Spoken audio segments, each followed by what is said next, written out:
Today I'm repotting some Sansevieria. You can tell that it could have some potential to be very beautiful, but it's not right now. This is mission propagation.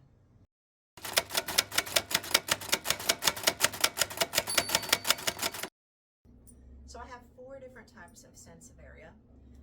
Sansevieria was actually reclassified a few years ago as a Dracaena. It's also called mother-in-law's tongue. This is the Sansevieria Ghost. You can see the coloring is really beautiful on that one. It's kind of sad, so it needs to be repotted. This is the Sansevieria Black Dragon. See, it's like nice markings on the back, and it has some new growth coming out. This is a baby. This is the Sansevieria Moonlight. You can see it's growing pretty well. The 4th is the one that I showed in my last video. It's really floppy, so as you can see, it's very leggy. That's because it hasn't been getting very much light, so it's been reaching for the light. So let's repot these plants and give them a fighting chance to be beautiful and gorgeous like they deserve. So with Sansevieria, if they get kind of wilty, it's always because you overwatered them, which is what I did to my Sansevieria. I have overwatered them. You should only water them every couple of months. They also weren't getting the best light. They were in a north-facing window that has a little bit of an overhang, so the lighting wasn't that great. One of the common misconceptions is that Sansevieria don't really need light, and that's true. They can survive, but they won't thrive. And so I want to give these guys a lot better light than I've been giving them. So first, I want to put these 2 together. Let's see what the roots look like.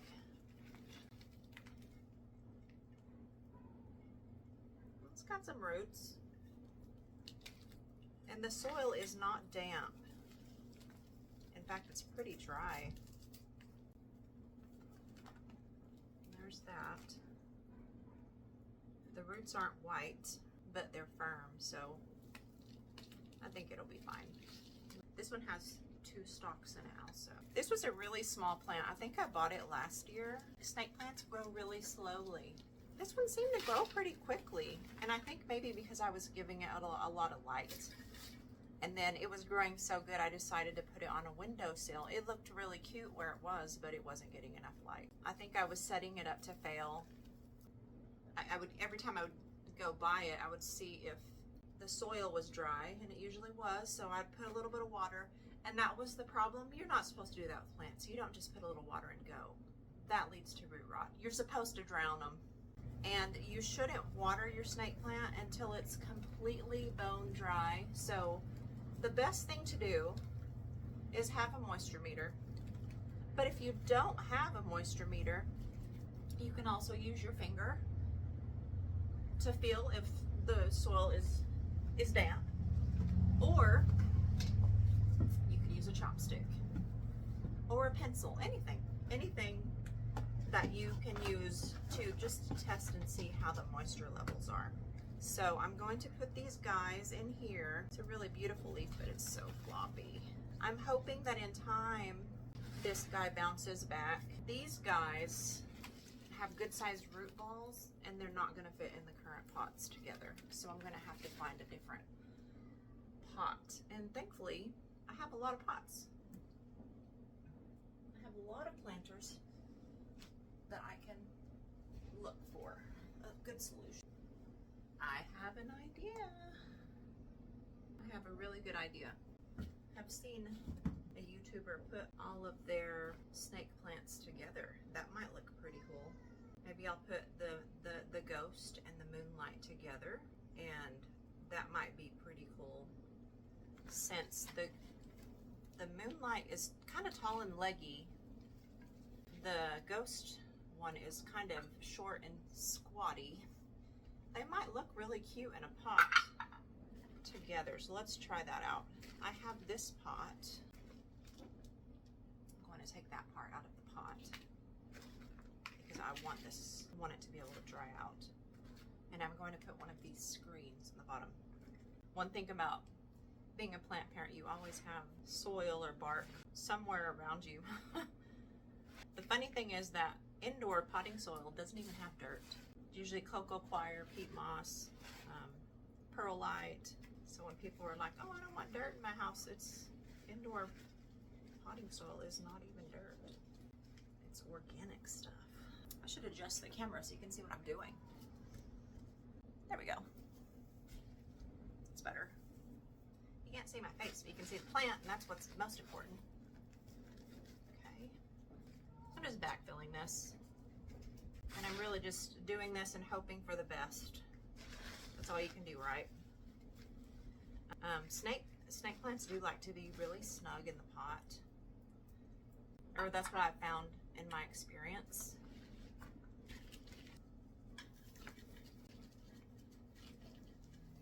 It's not an extensive root system, but it's something. This ghost Sansevieria, I got it from Etsy. It was super tiny. It was literally like 3 leaves. It was really little. It doesn't have a very extensive root system, but we'll just see if it works. If it doesn't make it and I miss this plant, I'll just buy another one. I like to get smaller plants and try them out.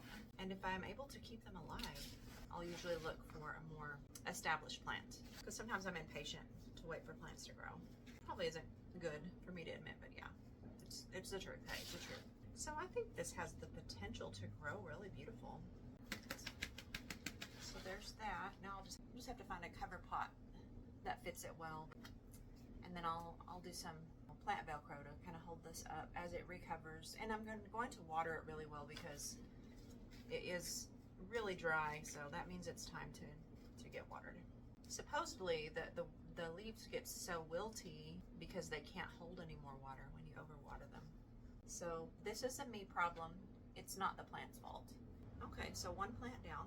I think this guy, he's fine. I'm gonna leave it. I'm gonna put it over here. Now this guy is a whole nother story. He was being tortured. He was being tortured beside the hot tub. I have some moss in here, which is probably another problem. So putting moss on the top of this, clearly I was doing it for aesthetic purposes because I think that it looks nice, but it was not smart because I should not be doing that. I should not be adding moss to a plant that likes to dry out because moss retains moisture. So while it looked nice because you couldn't see the dirt, sorry, not the dirt, the soil, it wasn't the smartest decision.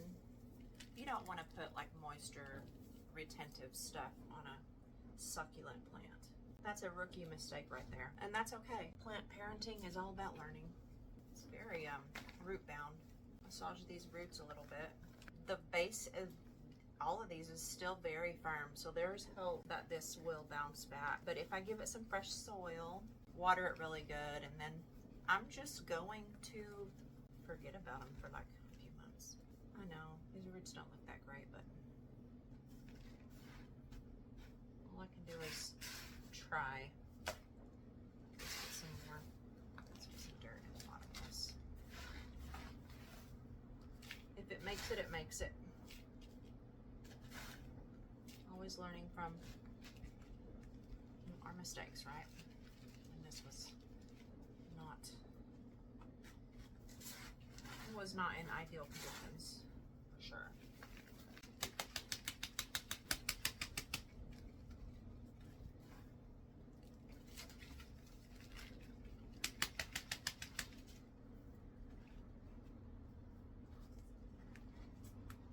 Okay.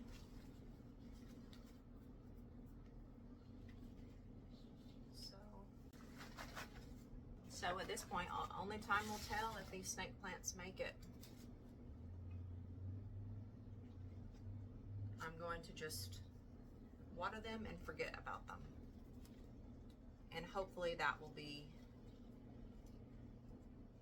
all they need to bounce back. Thank you for joining me today for these plant chores. I hope you enjoy the rest of your day and enjoy all the planty things. Bye.